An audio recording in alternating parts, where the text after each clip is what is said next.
Feruza Normatova to'yda kiygan ko'ylaklardan ko'ngli to'lmaganini va atrofdagi bahs-munozaralarga izoh berdi. Assalomu alaykum hurmatli tomoshabin, siz Guli TV qisqa xabarlar kanalidasiz. Kanalimizga xush kelibsiz. Yurtimizda va jahonda sodir bo'layotgan eng so'nggi va dolzarb xabarlardan doimo birinchilardan bo'lib xabardor bo'lib turishni xohlasangiz, kanalimizga hoziroq podpisatsiya tugmachalarini bosib, videolarimiz davomida bir dona like tugmachasini bosib qoldirishni ham unutmang. Feruza Normatova to'yda kiygan ko'ylaklardan ko'ngli to'lmaganini va atrofdagi bahs-munozaralarga izoh berdi. Feruza to'yga yaqin miyasi joyda emasligi, ishi ko'payib reklamalar bilan ovora bo'lib qolgani sabab katta mas'uliyatli ishlarni kimdirlarga topshirib qo'yganini va o'zi nima qanday ko'ylak xohlayotganini tushuntirganini aytgan. Hattoki taqinchoqlarni ham o'zi xohlagandek aytib, tushuntirib buyurtma qilgan. Dizaynerga ham ko'ylaklarni buyurtma qilgan, lekin u ko'ylak tayyorlab berilmagani va kelmaganini, to'ydan keyin nima bo'ldi deya qayta murojaat qilganida unga javob berishmaganini, nega ataylab qilishdimi tushunmayapman deya aytib o'tdi.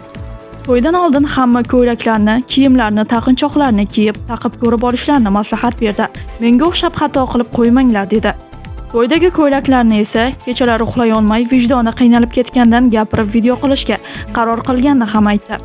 Birinchi ko'ylakni Xanna dizayner tikkan. Birinchi ko'rganimizda ko'ylakni korseti bu darajada emas edi. Ichi oq, ayvariy rang edi. O'zi chiroyli edi. Men esa yo'q, ozgina to'qlashtirishni va qornim bilinmasligi uchun korsetni uzaytirishni aytganman. Xanna men aytganimdek tikib tayyorlab berdi. Lekin men to'ydan oldin uni kiyib ko'rmadim. Videoga tushib tashqaridan qanaqa ko'rinayotganini ko'rmadim. Xatoyim ham shu yerda bo'ldi. Kiyib ko'rishim kerak edi.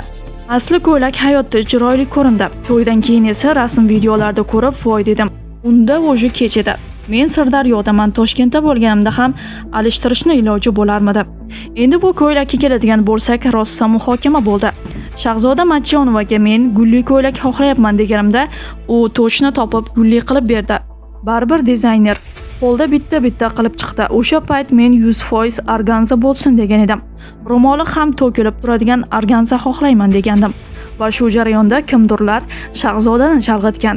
Patent qilish kerak bo'lmasa arzon ko'rinib qoladi. Deshovka bo'lib deyishgan. Xullas aytishgan. Ichim to'lmadi chunki men organza xohlagan edim. To'ydan oldin ko'ylakni ko'rganimda idealni juda chiroyli chiqayotgan edi. O'sha paytda hech bo'lmasa fatani taqib ko'rmadim. Shahzoda men qanday aytgan bo'lsam shunday chiqarib tikib berdi. Meni aybim uni kiyib ko'ra olmadim. Charchagan edim, ko'nglim to'lmagani shu materialdan bo'ldi. Mayli, tushunaman, Shahzoda chalg'ib qolgan, lekin ko'ylak o'zi to'yxonaga mos zo'r chiqqan.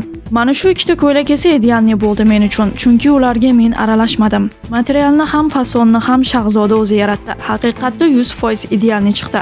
Shahzodaga rahmat. Gap so'zlarga e'tibor bermang. Ko'ylaklar albatta o'zimni xatoyim bilan bo'ldi. Biroz kamchiliklar bo'ldi, chunki qaysar odamman, uncha odamni eshitmayman. Aybga buyurmaysizlar, menga o'xshab shoshib qolmanglar deya video joylagan Feruza Normatova o'zining Instagram sahifasida.